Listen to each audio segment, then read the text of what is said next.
Hello, respected audience. You are welcome to Mithila TV YouTube news channel. Our guest today is Mrs. Anjana Jha from Faridabad, Haryana. Anjana Jha is a poet, editor, teacher, and motivational speaker. Also, if you want to put your skill, message, and thoughts on Mithila TV, then contact us soon. You are always welcome. Madam, आज Mithila TV में आपको हार्दिक स्वागत है। सर्वप्रथम हमारे दर्शक जो देश विदेश में देखते हैं मिथिला टीवी को, उनको आप अपना एक छोटा सा परिचय सबसे पहले आप अपने मुंह से दें। धन्यवाद मिथिला टीवी। मैं अंजना झा उत्तर बिहार की निवासी हूँ, दरभंगा से बिलोंग करती हूँ। मेरी प्रारंभिक शिक्षा बिहार में हुई और उच्चतम शिक्षा भी बिहार में ही हुई। मेरे पिता चिकित्सक थे बिहार राज्य सरकार में, तो स्वाभाविक रूप से बिहार के विभिन्न जिलों से मेरी शिक्षा हुई। बेगूसराय से मैंने 10वीं पास किया और कनेडियन कॉलेज से ग्रेजुएशन किया और मैंने post graduation Lalit Narayan Mithila university से किया। उसके बाद मैं कुछ दिन अंतर वार्ताकार रही दरभंगा आकाशवाणी में। वहीं से मेरा सृजनशीलता मेरी शुरू हुई। आज एक दूसरा सवाल है कि मैडम, आपकी साहित्यिक उपलब्धियों का केंद्र महिला कहा जाता है। जो आज आप महिला की स्वतंत्रता और स्वच्छंदता में क्या अंतर है, इसे जरा स्पष्ट कीजिए। जी, बहुत ही अच्छा प्रश्न आपने किया है। इस पे तो मेरी लेखनी भी बहुत बार चली है। देखिए, महिला की स्वतंत्रता और स्वच्छंदता में एक बहुत झीना आवरण है और लोग जो पढ़ रहे हैं आजकल और नारीवाद को लेके जितना ज़्यादा अभी स्वर मुखरित हो रहे हैं, लोगों ने यहीं पे एक जो झीना आवरण है उसको समझने की या तो कोशिश नहीं की या उसे तोड़ दिया गया। तो जहाँ तक मैं समझती हूँ 90 के दशक से शुरुआत हुई महिला के विकास की और इस विकास के क्रम में महिला स्वतंत्र हुई, बाहर निकली। निश्चित रूप से समाज के दोनों वर्ग, नारी और पुरुष दोनों ने मिलकर आने वाली पीढ़ी को एक कह सकते हैं कि अग्रसर होने के लिए मुखरित किया। पर जो 20वीं और 21वीं सदी में जो मेरा व्यक्तिगत विचार है कि 20वीं और 21वीं सदी में महिला ने जो आजकल की युवतियां हैं वो इस स्वच्छंदता और स्वतंत्रता के झीने आवरण को तोड़ते हुए और जो सही मायने में महिला की स्वतंत्रता का जो परिप्रेक्ष्य था उसको थोड़ा सा दिशा विपरीत चला। जो मेरे जैसी लेखिका या मेरे जैसे प्रबुद्ध वर्ग की महिलाएं हैं, उन्हें ये रास नहीं आ रहा। निश्चित रूप से महिला की स्वतंत्रता की मैं समर्थक हूँ, पर जो स्वतंत्रता के साथ आज हो रहा है कि भाई पारिवारिक दायित्व वो सिर्फ एक देश और समाज के लिए भी उतना ही आवश्यक है, ना कि केवल एक परिवार या एक महिला के लिए। और जो प्रकृति प्रदत्त आप कह सकते हैं कि हमारे जो वो भिन्नता है पुरुष और नारी की, कुछ कर्तव्य और कुछ अधिकार उसमें समाहित है। और हम अगर भावी पीढ़ी को जो हमारी 20वीं और 21वीं मेन 21वीं शताब्दी की जो महिलाएं हैं, अगर वो भावी पीढ़ी को सही संदेश नहीं जा रहा है, अगर उनका हम पालन पोषण उनके दायित्व का निर्वहन ही नहीं कर पा रहे हैं, बीच के दीवार को कायम रखते हुए स्वतंत्र होना अच्छी बात है। अपने आत्मनिर्भर होना बहुत ही अच्छा कदम है महिलाओं के लिए, लेकिन स्वच्छंद होकर अपने दायित्व के निर्वहन से भागना कहीं से भी न्यायोचित नहीं। ये मेरा अपना विचार है, जो मैं कई बार कई कविताओं में भी लिख देती हूँ और मैं महिला विरोधी भी कहीं जाती हूँ कई बार, लेकिन विरोधात्मक स्वर है, साहित्य है, तो मुझे एक संदेश देना है। तो यही मेरी विचारधारा है। जी। मैडम, एक कमर्शियल ब्रेक के लिए मैं रुक रहा हूँ, पुनः मैं आपसे मिलूँ। मैडम, वैसे तो कहा जाता है कि नारी की सर्वांग मादकता से ओतप्रोत होते हैं, फिर भी आप एक कवयित्री होने के नाते बताइए कि नारी की असली सुंदरता कहाँ निवास करती है? एक नारी से आपने नारी की सुंदरता का चित्रण करने को कहा है। निश्चित रूप से ये प्रश्न जो है, ये मेरे नज़रिए से अगर देखा जाए तो नारी की संपूर्ण सुंदरता, कहते हैं कि हर नारी एक फूल होती है और फूलों के रंगों को हम उनके कम और ज़्यादा तो आँख ही नहीं सकते, उनकी संपूर्णता में उनकी सुंदरता है। एक छोटा सा मैं बात कहूँ, छोटी सी बात है, नारी की सुंदरता मेरी अपनी जो सोच है, उसकी भाव भंगिमा, उसकी संपूर्ण शारीरिक और मानसिक सुंदरता हृदय से होती हुई उसकी लज्जा में वास करती है। अगर नारी की लज्जा की भाव भंगिमा जो है वो किसी भी व्यक्ति को जितना मोहित कर सकती है, उतना मोहित शायद कुछ भी नहीं कर सकती। जी, मेरा यही विचार है। निश्चित रूप से और मैं इसी की समर्थक हूँ।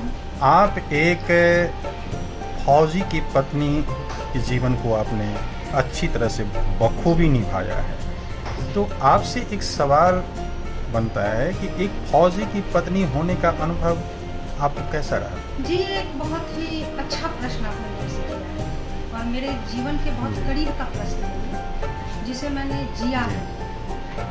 तो मैं यही कहूँगी कि एक फौजी जब ज्वाइन करता है तो उसको ट्रेनिंग के माध्यम से मानसिक और शारीरिक दोनों ही रूप से उसको काफ़ी बलिष्ठ और बहुत ही इमोशनली कह सकते हैं संवेगात्मक रूप से भी वो काफ़ी मजबूत बनाए जाते हैं। उनको एक ट्रेनिंग दी जाती है।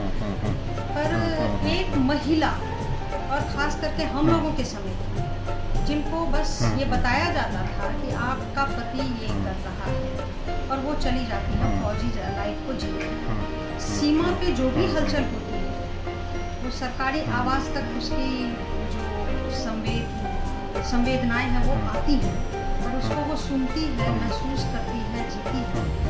तो हमने देखा है जीवन को और माना है कि जीवन क्षणभंगुर है। हर कुछ हमने बहुत करीब से देखा और बहुत करीब से महसूस किया है, इस जीवन की सच्चाई को महसूस किया है, जो कि एक आम महिला के लिए संभव नहीं। वो एक क्षण होता है जब आप अपने पति को सीमा पर भेजती हैं, तो वो क्षण महसूस करना, आपके बच्चे उस गाड़ी के पीछे जब दौड़ते हैं तो उस बालपन को एक अपने शब्दों से और अपने प्यार से पुनः उनको संभालना एक फौजी की पत्नी ही कर सकती है, जो बिना ट्रेनिंग के करती है। मैडम, अब मैं चाहूँगा कि हमारे दर्शक आपके मुख से एक सुंदर कविता या कोई गीत सुने और अपने आपकी जो कला है, जिस चीज़ के लिए आप जाने जाते हैं, उससे वो रूबरू। मैं आपको, अब जी की बात आपने शुरू की, कविताएं तो मैंने रचनाएं मेरी बहुत सारी हैं, लेकिन मैं आपको अब अपनी एक बहुत ही एक सीमा रक्षक की पत्नी के मनोभाव को ही व्यक्त करना चाहूँगी। इसके पहले मैं दो लाइन बता देती हूँ कि जब कोई भी फौजी जाता है फौज में तो उसको एक काले रंग का बक्सा दिया, शतरे का बक्सा होता है। अच्छा। जो आप देखते होंगे फौजी जब इधर से उधर करते हैं तो वो एक बक्सा में काले रंग का बक्सा होता है जिसपे उनका नाम और नंबर होता है, और जब पत्नी जाती है तो वो उन बक्सों को संभालती है। अब वो कैसे संभालती है काले रंग के बक्सों को? अच्छा। मैंने उस पर एक कविता लिखी हुई। किसी मेरी मित्र वर्ग ने पूछा था कि आप तुमने फौज के जीवन में क्या रोमांस किया, क्या अनुभव किया, तो मैंने उसको एक जवाब दिया था कविता के रूप में। आज मैं आपके माध्यम से अपने दर्शकों को यही सुनाना चाहूँ। बिल्कुल। आसान तो नहीं है सीमा रक्षक की पत्नी बनना, आसान तो नहीं है सीमा रक्षक की पत्नी बनना, उन काले बक्सों में जीवन के रंगीन ख्वाब बोलना, मायके के देहरी को द्रवित हृदय से पार करते अश्रु की धार को सहजता के मुस्कान से ढकना आसान तो नहीं है। सीमा रक्षक की पत्नी बनना, उन काले बक्सों में जीवन के रंगीन ख्वाब बोलना। ससुराल की सीमा में हर एक का ख्याल रखते हुए कई बार फौजियों को फैमिली रखने की इजाज़त नहीं होती है, कई ऐसी जगह पे पोस्टिंग हो जाती है। तो ससुराल की सीमा में हर एक का ख्याल रखते हुए अपने अमर सुहाग को सीमा की रक्षा हेतु भेजना आसान तो नहीं है। जीवन के रंगीन ख्वाब गहरी नींद में भी काले बक्सों में सजाकर ख्वाब के सारे अरमान, स्वयं को भी सीमा पर देखना। जब वो सपना भी देखती है तो सीमा पर ही देखती है अपने आप को। गहरी नींद में भी काले बक्सों में सजाकर ख्वाब के सारे अरमान, स्वयं को भी सीमा पर देखना आसान तो नहीं है। जीवन के रंगीन ख्वाब होना। कभी कश्मीर की वादी, कभी राजस्थान के पतझड़, पति के साथ उसको हर जगह जाना पड़ता है। कभी कश्मीर की वादी, कभी राजस्थान के पतझड़, कभी पंजाब की हरियाली, संग बस यूं ही तालमेल बिठा लेना आसान तो नहीं है। जीवन के रंगीन ख्वाब। उस सरकारी आवास में मातृत्व के कर्तव्य को पूर्ण निष्ठा से अकेले ही अनवरत तपस्या पूर्ण संपूर्णता से उस प्रयास को साबित करना आसान तो नहीं है। जीवन के रंगीन ख्वाब। सीमा पर हुई हलचल, सीमा पर जब भी कोई आतंकवादी गतिविधि होती है, मेरे पतिदेव ने भी 2 आतंकवादी मारे थे और मैं उस समय सरकारी आवास में थी। सीमा पर हुई हलचल से धड़कन को नियंत्रित करना, आने वाले हर वाहन में अपने सीमा रक्षक का राह तकना आसान तो नहीं है। जीवन के रंगीन ख्वाब। अवकाश जब आते हैं तो उनको पता होता है कि ये 2 महीने की छुट्टी के लिए आए हैं, इस तारीख को इनको जाना है, या हो सकता है आकस्मिक बुलावा पे चले जाएं। तो मिलने से पहले बिछड़ने के गम को अंतस्थ करना। बिछड़ने का दिन पता है, मिलने से पहले ही बिछड़ने के गम को अंतस्थ करना। अवकाश के उस पल में हर उत्सव को उत्साही होकर मनाना। हम उसी समय अपना बर्थडे सेलिब्रेट कर लेते हैं, दिवाली होली सेलिब्रेट कर लेते हैं। बिल्कुल। अवकाश के उस पल में हर उत्सव को उत्साही होकर मनाना आसान तो नहीं है। उन काले बक्सों के संग जीवन के रंगीन ख्वाब। यही एक मनोभाव होते हैं। अब इसको आप दर्शकों को बहुत धन्यवाद आपको। आज आपने मिथिला टीवी के लिए समय निकाला, बहुत धन्यवाद। और आप में जो हुनर है, आपकी जो कला है, आपकी जो साहित्यिक पकड़ है, वो निश्चित रूप से एक प्रेरणादायी है। और जो आपने मैसेज दिया है वो मैसेज सारे के सारे अनुकरणीय हैं। आपने समय निकाला, इसके लिए आपको बहुत धन्यवाद।